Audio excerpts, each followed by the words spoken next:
I want to do in this last session is just talk about some of the obstacles to hospitality and the blessings of it. We have to keep in mind the great blessedness of this, because it is difficult. It's not easy, but it is a tremendous blessing. So think of some of the hospitality, the obstacles to this, and of course the first one is simply selfishness. We are selfish people by nature. We like to have everything like we like it and don't like others interfering with our plans and our peace and all of that.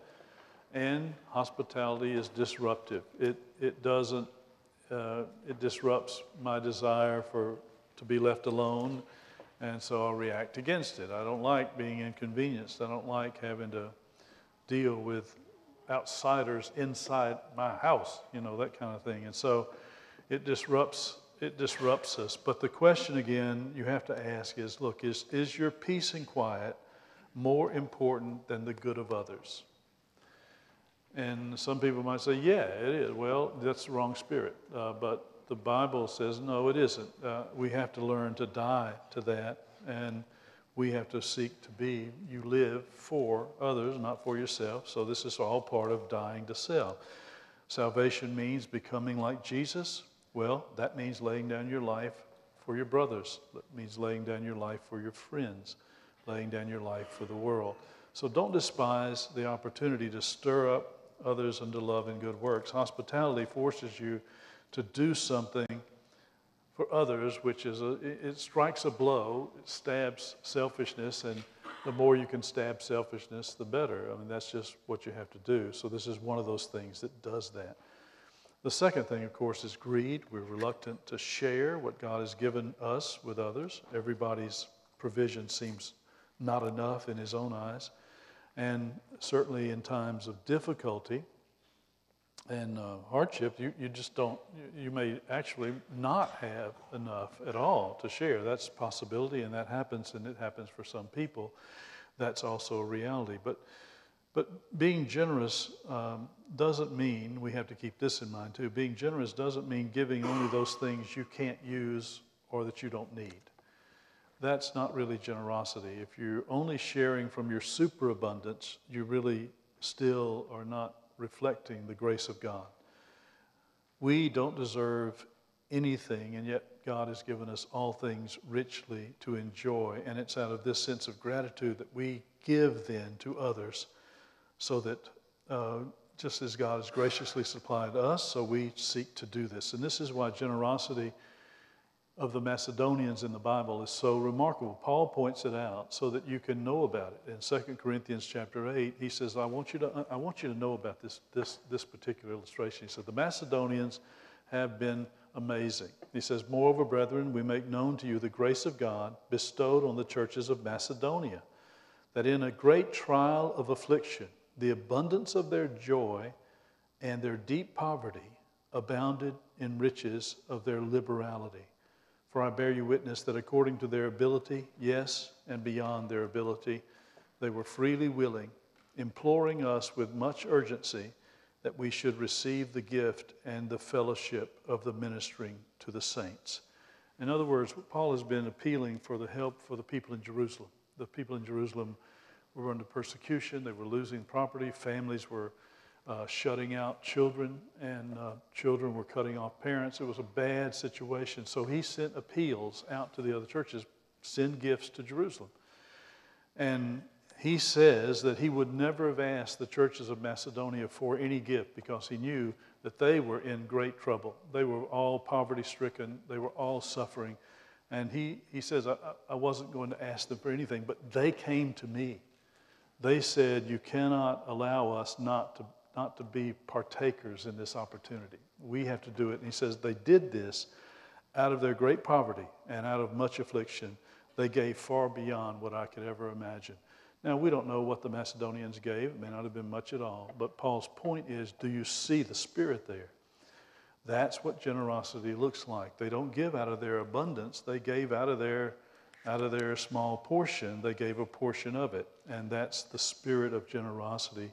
We give from our supply so that others might enjoy our blessings with us. And we show that we're not trusting in the provision that God has given us, but in Him who gave those things. You see, we're not trusting in the provisions for our sustenance. We're trusting in the one who has promised to supply our needs. So if I give and you're in need and I'm giving, then I don't have to worry about my supply. God is going to supply that. He's going to make sure that I have all I need. So generosity is a powerful testimony to the grace and faithfulness of God. It's the very thing the world doesn't show, you know. So they like to tax you. They want to be sure that you're showing compassion through taxes. In other words, you get no alternative. They don't give anything freely. So that you look at everybody brags about the generosity of this or that person, then you look at what they actually give, and it's like 1% of their income. That's not generosity. That's just doing something to keep everybody else off your back. So God demonstrates true generosity. And what hospitality does is stab greed in the throat. And we need to stab our greed as much as possible, just like we need to attack selfishness, so we must attack greed. Hospitality does a good job of attacking those things. The third thing that's a hindrance, an obstacle to us, is just simply a disorderly, undisciplined lifestyle. Sometimes we're discouraged from hospitality by the fact that our homes are disorderly, or our children are out of line, and the house is unkept, the children are disrespectful, whatever. There's no peace in the house. And as a result, we don't want other people coming in and seeing that. It would be best if they were left ignorant of all of our issues. Now, when that's true, that is really discouraging, and there's clearly work to be done. But the answer is not to avoid hospitality. The answer is to deal with the issues and then participate in hospitality. Repent and deal with the sins and the shortcomings of your household. If the children are disorderly, then deal with them by loving, faithful discipline. Where there's disrespect, deal with it. If there's general disorder, straighten it up. It can be done. Just do it. And when you do, you'll all of a sudden feel better yourself, and you're in a position then to glorify God in your family and be used of Him to encourage others.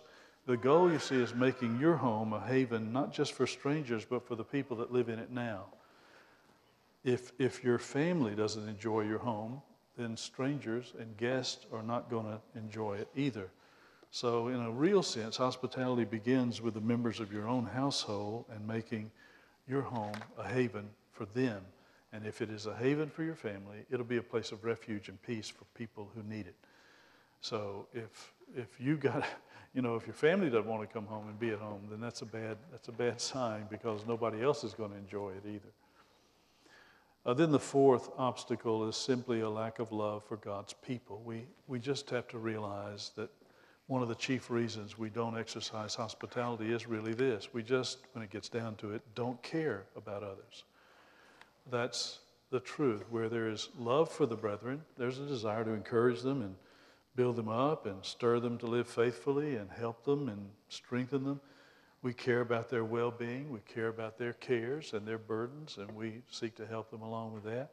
Love necessitates those kinds of, it drives you to that level of intimacy with the beloved. You want to know the trials and the joys of others so that you can enter into them. But here, again, our radical individualism is attacking it. It's killing us.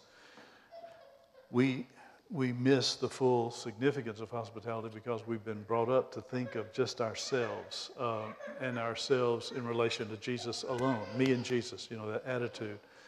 And that's been drilled into us, and we all, to some degree, if you've lived in this country, you have this mentality where when you think of it like that, when you have that kind of individualism, then you view hospitality as simply an option. It's some kind of thing that you can do if you feel like it, but it really is not necessary. It's just like worship. You don't see worship as necessary. You do it if it's helpful, if you like the sermons, if you like seeing other people. It's fine, but you don't need it. It's not a necessary thing in your life, and therefore you can skip it whenever you don't feel like it. That's the way most Christians in this country feel. That's their attitude. That's the way they live. But we need to see that hospitality is not optional. I am required to love my brothers, and if I don't, John points out that I don't love God.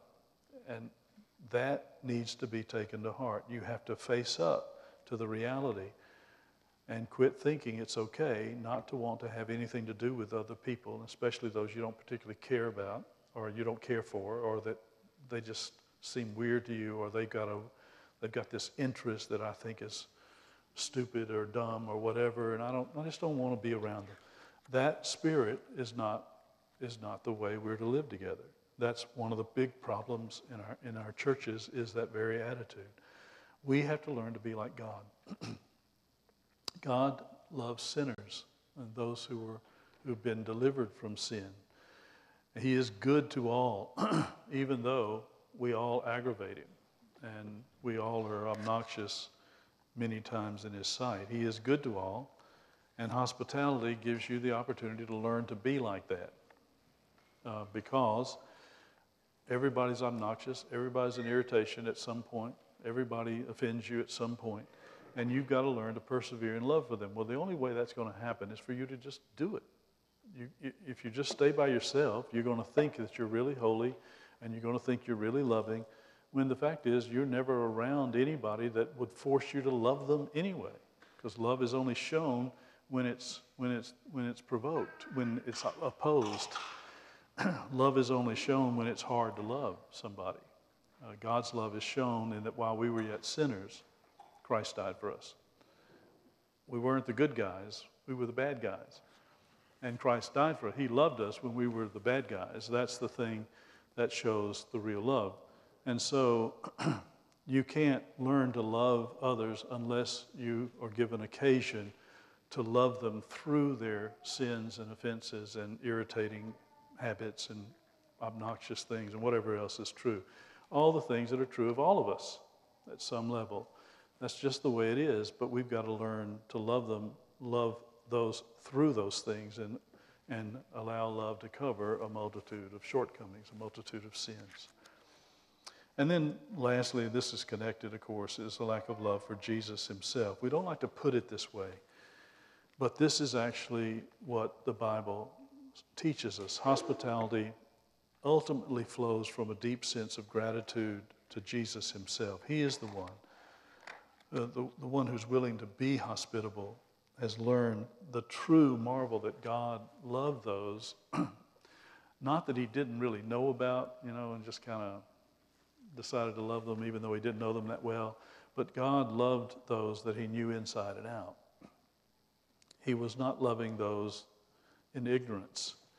He loved people that he knew them better than they knew themselves. And so he knew that they were rotten inside and out, and he loved them still, and he's transforming them. He frees them from their sins, so they're transformed from sinners, that is, those who are slaves to sin, into saints. Those who are slaves to Christ, they still sin, but they're not devoted to sin anymore. That's what love does. Love is transformative in that sense. And so that's what God has done. He's loved us in spite of his knowledge of us, and he's given us in inestimable riches. And hospitality flows from the conscious recognition that we have all been recipients of that gracious hospitality of God. And our acts of hospitality are just the faintest reflections of our gratitude for his hospitality to us. And so the Savior says, if you're unwilling to show hospitality to strangers for his sake, then he says, you will not be acknowledged at the last day. Inasmuch as you didn't do it to the least of these, my brethren, you didn't do it to me, he said. Depart from me, you cursed. So in the parable, Jesus shows that he identifies himself with his people. That's not the only place that's taught us, but that's one of the obvious places. 1 John's epistle is all about that. So Jesus identifies himself with his people. You cannot love him and not love them. So John says, if you hate your brother, you do not love God. Don't say that, because if you say that, you're a liar. That's not true. Now you see how revolutionary that is to modern evangelicals, because just about everybody thinks they can love the Lord, even though they don't really care about anything else. They don't care about the world. They don't care about other people. They're not going to be put out. But they love the Lord. Now, don't ever say they don't love the Lord. They need to read 1 John. John says you're a liar, and you need to understand you're lying. That's not the way this works. Jesus will not be separated from his body, obviously. If you hate your brothers, if you don't care for your brothers, you don't care about him. And that's exactly what we see happening, of course, in the world. A world of apostasy, which is what we have, is turning away from the Lord. But what happens is it grows in barbarity. It reverts to brutality. The brutality of the jungle is what we're seeing more and more. So nobody is going to be willing to care about anyone who happens to disagree with them at some point that they view as important. Nobody cares about those who have any kind of differing opinions even, much less differing lifestyles. So in this kind of world, kindness to those who have no claim on you, mercy to those that you don't owe anything to, is going to be more and more stark, and it's going to more and more stand out. It's because of Jesus' love and mercy that we can do this with unrestrained joy, though. We can do it not worrying about whether we're going to be repaid or people are going to respond rightly or not. This is the glory of being in the kingdom, is you know that whatever you do in this way is not going to be wasted. Jesus said, even a cup of cold water given in my name will not go unrewarded. So every little thing that we do, and this is one of the things about hospitality, it doesn't have to be a great thing. It just can be little things. And sometimes there are some that's really literally all they can do are little things, but those are important things to do. Everyone can do something in this regard, and that's our obligation to do that. So overcome these obstacles to hospitality. But now, let me talk about, just real quickly, the blessings. There are many blessings that flow from hospitality to you and to your family and to the church. The first is there are blessings that you receive. It's a great means of sanctification to you. When I say sanctification, I'm really saying salvation, right? Because salvation is this whole process of being forgiven, being conformed to the image of Jesus throughout your life, which we call sanctification, but that's salvation being worked out. And then finally being glorified at the last day when we're resurrected. That's the full salvation. So salvation consists of that whole process. And hospitality is a major part of your salvation in that sense. It forces you to give attention to others. And Paul's command in Philippians 2 is important. Let nothing be done through selfish ambition or conceit, but in lowliness of mind, let each esteem others better than himself. Let each of you look out not only for his own interest, but also for the interest of others. And there's the spirit of the kingdom. You see, you have to look out for your own interest. You can't neglect yourself or your family. You do, but that's not all you do. You look out also for the interest of others. That's the way we live. And hospitality forces you to think of someone outside of yourself and your family. You're forced to focus upon the needs and the struggles of others.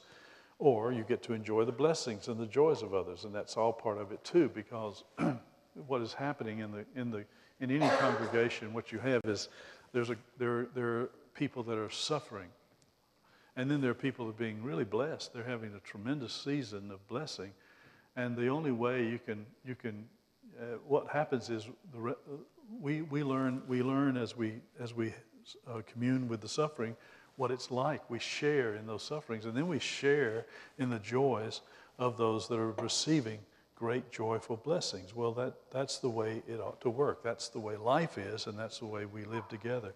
So we're forced to enter into the sufferings as well as the joys of others and forget ourselves. And that makes this valuable. If there's nothing else out of it, you're forced, at least for a time, to focus on others and not yourself. The purpose of hospitality is not to fulfill your own emotional needs, but to minister to others. And so hospitality, again, is that occasion it gives us an occasion to die to ourselves. And we'll never be useful unless we learn this, and hospitality builds this vital habit of grace. But secondly, hospitality helps you learn how to be friendly. We often, again, think only of ourselves, and we're upset if we don't have any friends, or we feel like people don't like us, and yet, so you feel like that, but yet you don't do what God has said to do in that situation, and you end up reaping what you sow. So if you want to have good friends, God says you have to be a friend. If you're going to have friends, you need to be friendly. If you're going to have good friends, well, be a good friend. That's how this works. But if you don't care about others, then you can't be surprised that others overlook you. You're only concerned about yourself. So the answer here is quit complaining about others not being friendly and be friendly. That's odd. An odd thing is when you start being friendly, other people are friendly. You are surprised at how friendly other people are because they're responding to your friendliness. And so it may be your own selfishness that's discouraging others from being friendly to you because you're miserable and nobody wants to be around you because you're always thinking about yourself and you don't ever think about others. Well, you're spreading death, and so who wants to be around that? Demonstrate the grace of hospitality. You don't ever have to worry about being friendless again and being lonely. So hospitality helps you learn the tools of friendship. You have to be patient if you're going to be a friend. And again, the only way you learn patience is by being around people that try your patience. I told you, before, I used to think I'm so patient. Honestly, I don't know anybody that's more patient than me. And then I got married. I lost all my sanctification there. And then I thought, well, we're doing good. I'm getting patient again. And then we had a baby. And then you go, dang. That's what happens. That's why God puts you in situations like a family and like a church where you have to deal with other people. You can't ignore them. You're obligated to care about them. Well, that means you've got to have patience. You've got to have forbearance. You've got to have love, and you've got to learn to sacrifice. You've got to be kind. You've got to forgive. The only way you can learn to forgive is to have people sin against you. So the church is perfect for that. What's going to happen? People are going to sin against you. And that's when you learn how to forgive. God's giving you opportunity to learn to be like Him. Don't get upset about it. He's just saying, hey, I'm just letting you learn what it's like. This is the way it is for me every day. People sin against me every day, and I forgive them every day. That's the way you have to be. So I put you in a situation where people sin against you. Now you think this is a bad situation. No, it's exactly the way it ought to be. Because you have to learn to forgive. And as you forgive, it helps others to quit sinning. You don't grow in these things unless you're confronted with occasions where these graces are needed. And so hospitality gives you the occasion to grow in friendliness. That's a great blessing because you're going to get irritated and aggravated and you're going to get offended and all that, and you learn to grow more like God. Thirdly, though, hospitality helps us learn the grace of generosity. It stirs you to be generous. You learn to give of your time and your talents and your resources for the benefit of others, and it provides an opportunity for you to learn the truthfulness of the Lord's teaching, that it is really, truly more blessed to give than receive. So the miser has no joy. Hospitality enables you to learn the joy of giving to others, and that is a great means of growing in Christ-likeness. It forces you to break out of the selfishness that can hamper your joy, because selfishness murders joy, just like miserliness murders it. So there are many, and then we could just go on and on. There are many great blessings that come to you from hospitality, but there are also blessings that come to your children, and this is something we need to remember as well. It's not just for us. Children learn the same things we learn. Since they live in the house, they have to learn generosity and friendliness and selflessness, serving, all that. They help out, and so they learn a lot of lessons too. And it's vital that that they learn this. We need a generation that is willing to be self-forgetful, open-hearted in their generosity, willing and delighted to serve others. And hospitality is one of the best ways of teaching your children these graces. These are things, you see, that can't really be taught in a class. I mean, we can teach it like we're doing now, but you're really not learning anything. I mean, you're hearing stuff, but until you start doing it, you don't know. These are not things you can just sit your children down and lecture them on, and they're going to get it. These things are caught more than they're taught. They're caught by growing up in a situation where this is the way we are. Mom and Dad, that's the way they always lived. And I learned how to do it. I learned about it by seeing it happen and being a part of it.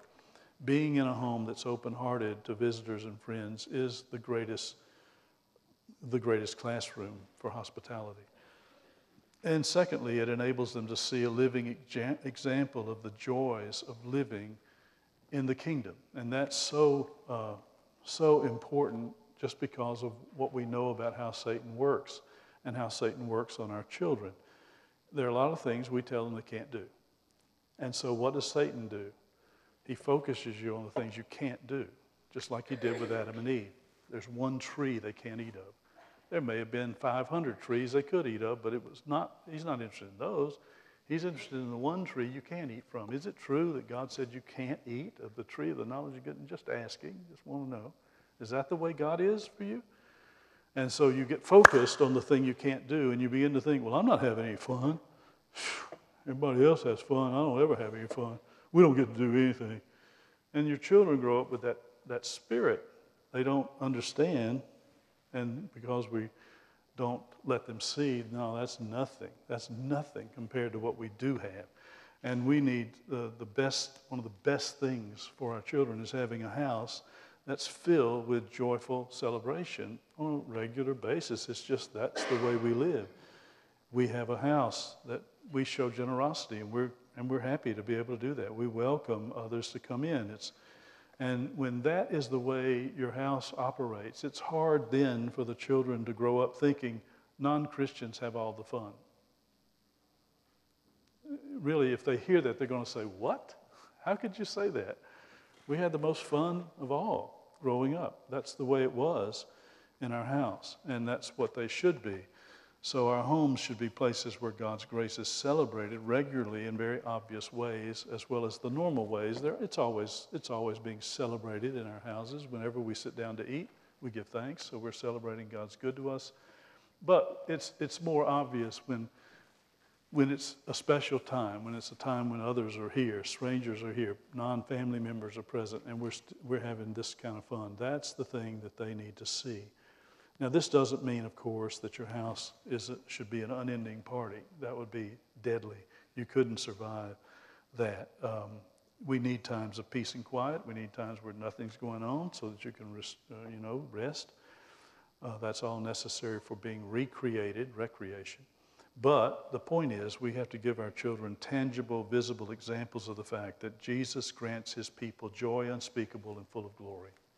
And our lives, our home, is an example of that. And that joy is in large measure centered around worship and serving God's people. Hospitality plays a major part in teaching these lessons. And then thirdly, it gives them an opportunity to learn from others. I mean, how many times, how many blessings have come to your household just by having other Christians in it and sitting around talking? How much have you learned about the world? When we have missionaries, it's fun to have them talk and just sit around and chat about these things. You learn all kind of stuff that you would never learn, and the children are learning this as well. They learn about the world around them and how things are going in the other parts of God's kingdom. And it's important for them to hear other Christians say the same things you say. You know how that is when somebody else, Mom and Daddy are always saying this, but Mr. So-and-so said it. I thought that was really great. Because he said it, all of a sudden, it has real authority. You've been saying it all your life. Doesn't matter. But Mr. So-and-so said it, and that means it was true. I finally believe it because he said what I've always heard. But it's just important that they hear other Christians say the same things. And that's important, and they can't do that Well, I mean, they can do that in other ways, but hospitality is a good way to have them do that. It's a great means of grace to the children as they learn how others are living and that others are doing the same things that we are doing. They're just doing them in a different part of the world. And so it's vital that they see that. It's important that they see that others love Jesus and they're serious about Christianity, like Mom and Dad try to keep telling me to be. These guys are too, and they're not. They're another family, and they're doing the same things, and that's important for them to see. Then, of course, hospitality is a great blessing to the church. It's a tremendous blessing to the church as a whole, because what is the great complaint about the church in our day? Every church, it's just they're not friendly, and the reason why you hear that is because churches are not friendly. They really aren't. And when we go on vacation, it's amazing how unfriendly churches are. I forget about it, but it is pretty shocking how indifferent they are. Some of them are so big they don't know you're a visitor. I was in a church one time and a lady introduced herself and said, "I hadn't seen you in so long." I said, "That's understandable. This is the first time I've ever been here in my life." So, "Oh, wait, I thought you sat on the other side of the church. We never get over there." It's like that's another country. And she didn't even know we were visitors. Well, okay, that's understandable. But the point is that that's almost unusual to have somebody introduce themselves or to greet you at all. It's amazing how unfriendly the church is. And so it's no wonder then that the world doesn't really think the church is important. And that even Christians don't think it's important, because the church doesn't really do anything except teach these weird things. They maybe read the Bible, but it's just weird. The whole thing is weird. They don't really see a real life in the church. They don't see a culture, a communion. They don't see a true atmosphere of kingdom in the church. And that's one of the reasons people can ignore the church so easily. So it's important that we realize the great importance hospitality is. But the Bible, it's assumed. It's just assumed. It is commanded in various places, and Paul, especially when he's talking to these new Christians in Corinth and in Galatia, and Peter's talking to the people that have been scattered abroad. He's reminding them of the importance of this. But mostly hospitality is just assumed. It's assumed that's the way God's people live. But we can't assume that anymore, and we can't assume it because of the great blessings that come when we begin to practice it. And even when we stumble around and don't practice it as well as we should maybe, but we're trying, these things happen. There is, first of all, great encouragement. It's a great encouragement to others. It's part of the requirement of love, to take the trouble and the effort to provoke your brothers to love and good works. Remember, that's the command of Hebrews chapter 10. Again, I'll talk about this tomorrow, but let us consider one another in order to stir up love and good works. Now, what are love and good works? Well, that's really the way Christians are to live. That is the Christian life summarized, right? So what they're saying is, guys, you have to stir up one another in salvation so that we can all continue to grow in likeness to Jesus. Don't slack up on that. And that's one of the reasons why you must not forsake the assembling of yourselves together. Now, of course, primarily, Paul there is thinking about worship. That's the great assembly. Don't forsake worship of God. But it's also true, that's a general principle. Don't forsake getting together, gathering with God's people in informal ways as well as the formal way of worship. That's important for mutual encouragement, stirring up to love and good works.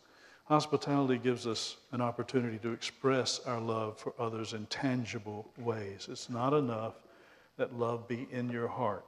You are a body-soul creature, and love needs to be expressed in tangible ways. As we know, I mean, every couple knows that, every married couple knows that you don't want just to know that they love you in their heart. You've got to express it some way, or it's really not meaningful to you. Because we're not disembodied spirits, our love has to be expressed verbally as well as physically. And hospitality is another way in which we do this. This is one of obvious expressions of love that was present in the early church and that provoked the world basically to say, look at this, here's a group of people that actually do care for one another. And that was the thing that provoked men to want to be a part of the church. And that, I want to almost say, if you want evangelism in our day, this is the great evangelistic program. More and more, of course, we're going to be the people that the only place you're going to find genuine, sincere love is going to be among Christians. That's all.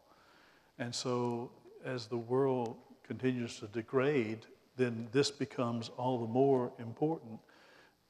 And people are going to see the difference again. They're going to begin to see, everybody at my office, they hate each other. They're trying to undermine each other. They slander each other behind their backs. They're trying to get ahead by stepping on each other. These people are not like that. They really do care about you.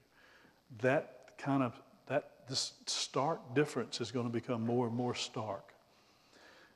And we are to encourage one another by edifying conversation, by talking together, because remember, death and life are in the power of the tongue. Proverbs 18:21. Our words either give life or they kill. And Paul says, don't let corrupt words proceed out of your mouth, but only what is good for edification, that it may impart grace to the hearers. And that's an amazing statement. I know I've said this 1,000 times, but here's 1,001.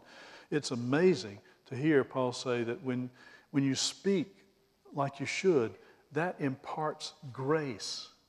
You're becoming an instrument of God's grace in the life of another person who hears you. Words are life-giving in that way. And he uses the same word for grace as is used in all other areas, what we know of grace. We grow through speaking the truth to one another in love. That's how we learn. And hospitality gives us the opportunity to talk together. And you learn from that. You learn a great deal.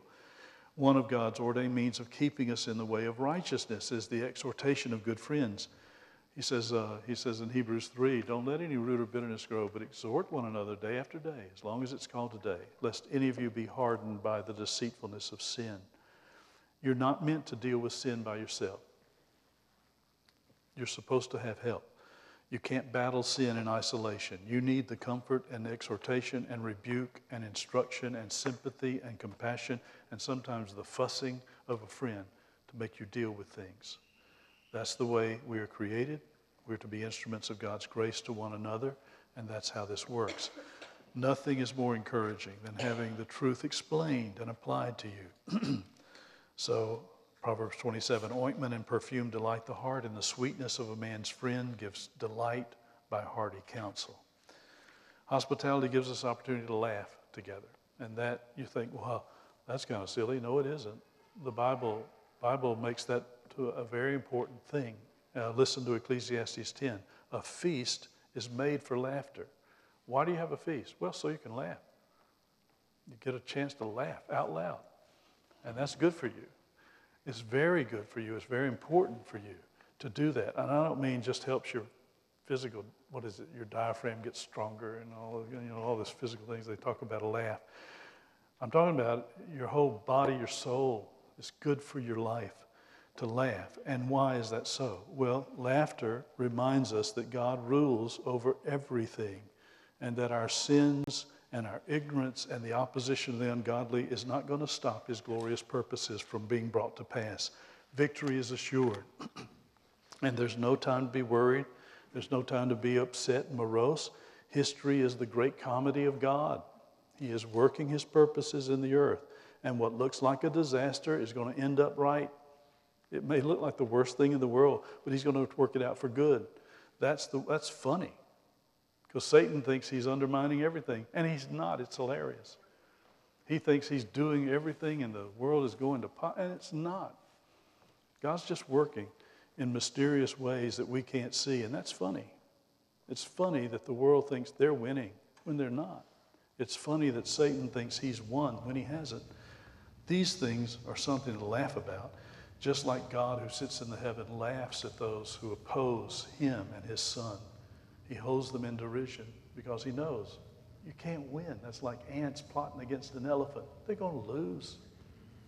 They're going to lose that battle. That's not going to happen. And that's funny, though, to think that ants really think they could do that. It's pretty funny.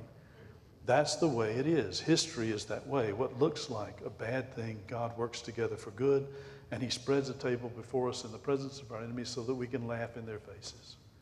I don't mean arrogantly. I don't mean obnoxiously. I don't mean proud, sinfully, with sinful pride, but laugh in that confidence. Guys, you lose. You're a loser, and you are not going to win. But also it helps the church in increasing its love. Hospitality stirs love for one another as we spend time together. You learn things about other people that maybe you didn't know, and all of a sudden, that weird couple, all of a sudden they become real and normal, more normal at least, and because you realize, oh, they're just, they've got a little funny thing here or there, but they're fun. I mean, we enjoyed it, and the more you get to know them, the more there is trust. And this is especially true. I mean, this is why you're called to show hospitality, which means love to strangers, those who are unfamiliar to you. You get an opportunity to know those that you don't know. You get an opportunity to grow in knowledge of them so that you care about them more. And that prevents cliques and those invisible divisions in the church from forming in a congregation. This prevents mistrust and suspicion among the members, and it promotes harmony and loyalty, so that even if, you're still you may still get together with people and go, boy, they are so funny, weird. But, they're nice. I like them, and that's good. I'm going to pray for them. You just care about them more. You see that they're not as scary as you thought they were. You thought they were scary. They really are not. They're just a little weird here and there. But that's pretty normal because you're the same way. You just don't think it is. But then it also is a powerful and effective evangelism. I've mentioned this before, but you never know the impact that your hospitality has on those who visit your home or who are in your home. I always tell this story, and I know you all have heard it before, but it's such a good one. It comes from Jim Peterson, who was a missionary in Brazil. And he had befriended this Marxist, really outspoken, obnoxious young Marxist. And Jim Peterson had been witnessing to him and arguing with him and debating with him and all that. For 4 years, this guy would come to Bible studies and then go and they'd have coffee and they'd argue and argue and argue. Finally, the guy became a Christian. And so Jim Peterson wanted to hear the story. He wanted to hear, what was it that I said that really, convinced you to become a Christian? And he said, what was it? Was it my debates with you? What was the argument that really punctured you? And he goes, well, it wasn't any of that. He said, well, what about our arguments? Didn't I persuade you? He goes, no, you really didn't. He said, well, what was it why did you become a Christian? He says, here it is. He said, remember the first time I stopped by your house? We were on our way someplace together, and I had a bowl of soup with you and your family. And as I sat there, observing your wife and your children and how you related to each other, I asked myself, when will I have a relationship like this with my fiancée? And when I realized the answer was never, I concluded that I had to become a Christian for the sake of my own survival. We don't realize how true this is.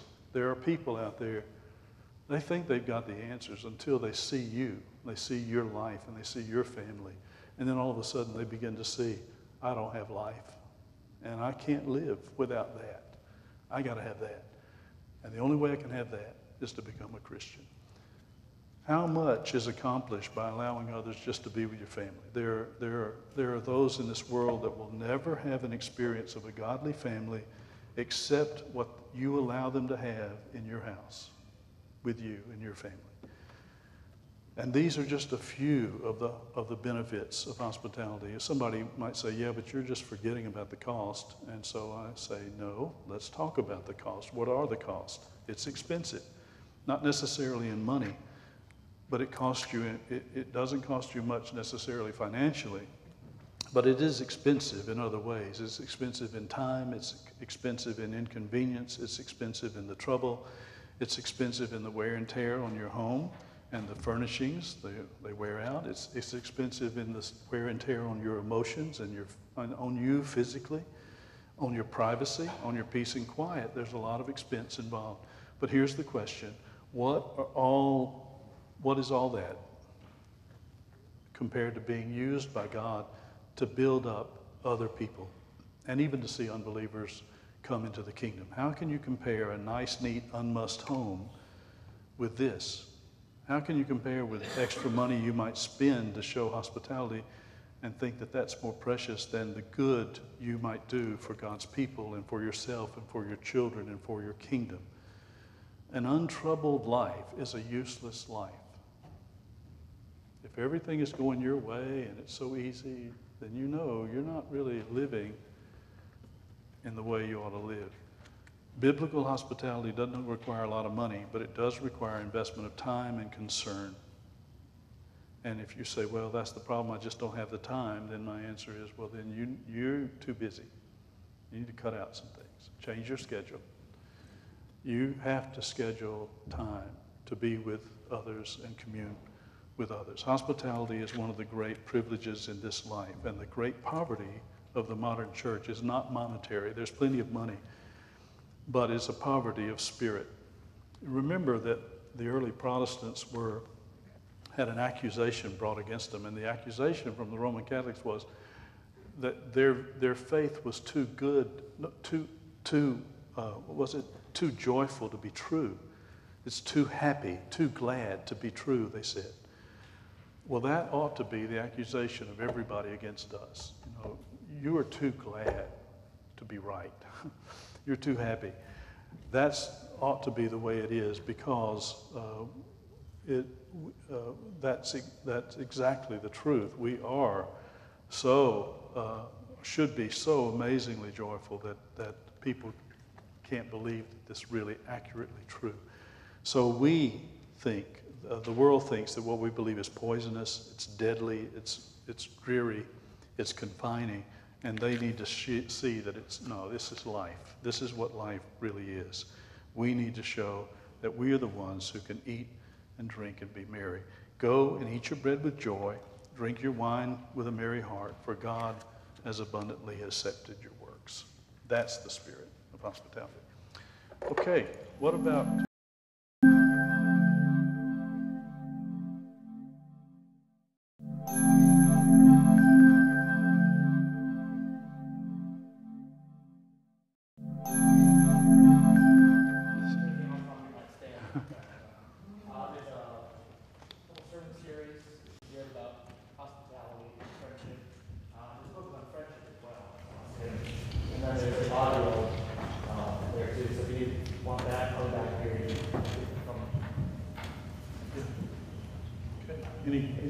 Any particular questions you have, comments, observations? You talked mostly about families that are fellowship around the table and hospitality, that being really important in Scripture. Could you elaborate or maybe talk about some other areas where we could be better at being hospitable, or other outlets for hospitality other than having to our home and really, any effort in trying to meet needs or to serve is a form of this, so that when you serve at lunch at the Sears Street, when you fix something to help out there, when you are participating in any kind of emergency kind of service, those are all a form of hospitality. They're all important. It's not just, we need to broaden this out so it's not just having people over. It is that, and that's very important, but it's not the only way that hospitality is expressed. There are all kinds of other ways, but maybe I'm not thinking of what you're thinking about particularly, but it's just true. Any form of service is a form of love to strangers. So technically hospitality.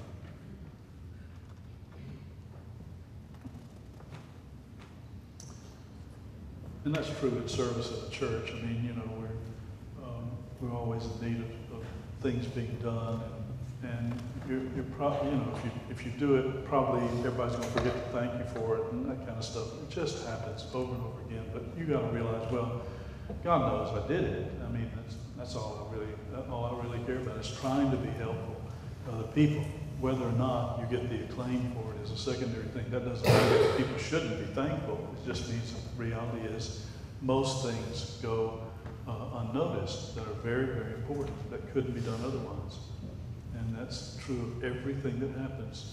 Our meetings today, our worship tomorrow, there's so many things that need to be done, and they're done by a lot of people, but we don't recognize them all the time. And that's it. But it's a form of serving. It's a form of hospitality in the sense that you're doing this for others, and for a number of people that you really don't know. They are strangers. Okay. What else? Anything else?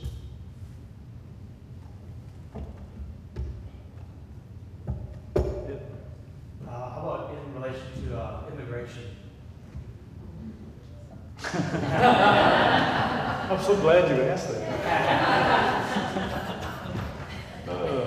This is one of those things where I think that generally speaking, Christians have always been in favor of that just because Israel welcomed the stranger. But they also had structures by which to deal with the lawless. The problem in our country is we don't have those structures in place. We're allowing lawless people in and shutting out Christians, for example, which is really a wicked policy. But Christians that are being persecuted are not allowed in the country many times, whereas Muslims, who contain a lot of bad people sometimes, those people are being let in because of a false view of tolerance and so forth. But it's a very complex thing because in Israel, obviously they didn't have a welfare system that you automatically partook of when you came into the country. You had to abide by the laws of the country, but you didn't get all the privilege of citizenship in Israel. You weren't viewed as an Israelite truly. You were welcomed. You were treated with justice. Nobody could mistreat you. Nobody could treat you unlawfully or oppress you.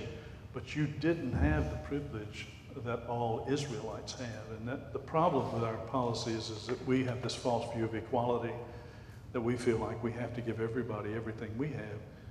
And that's simply not, that's very foolish. So generally, yeah, I think Christian countries have always been welcoming to strangers, and immigration has never been viewed as a problem. But Christian countries always would not tolerate the lawbreaker, and anybody who came in who did something contrary to the laws was immediately dealt with. And unfortunately, that's not the case today. So it becomes a really complicated thing to say, are you in favor of immigration? Well, yes and no.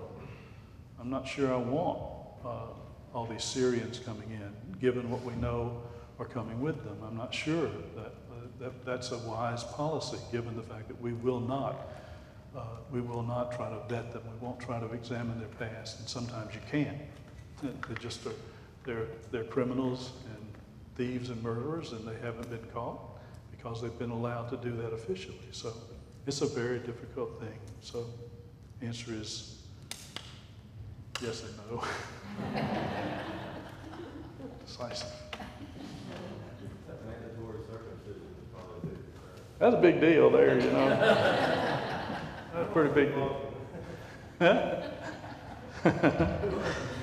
Yeah, that's a good idea.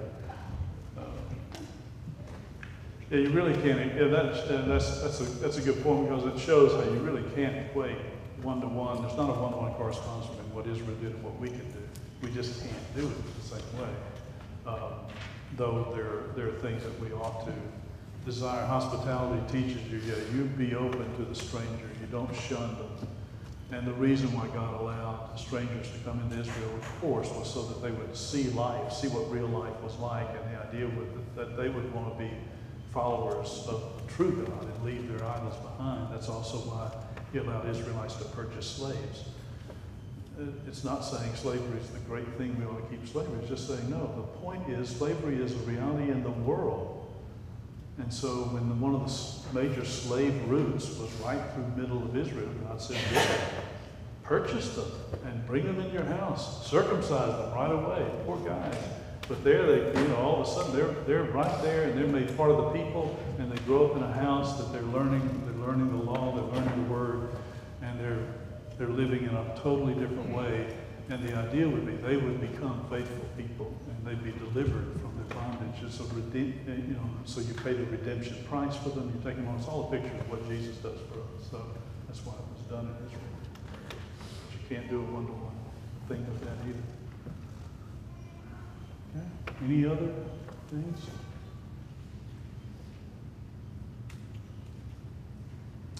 I don't know if is our food ready or? Huh? I think it It is. is? Oh, okay, good. All right, in that case, let me, if there's no questions, let me pray and we can go. Thank you, Lord, for your blessings to us. Thank you especially for your love and hospitality to us. We know we can't repay you, and we know that we're indebted far beyond what we even know.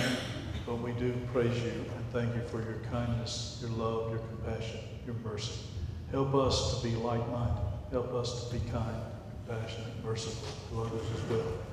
Deliver us from the evil of selfishness and greed, indifference to one another, and help us truly to be the followers of Jesus like you've called us to be, and show our love for one another and our purpose to be lights in this world as we show hospitality in the true sense of the word to the world.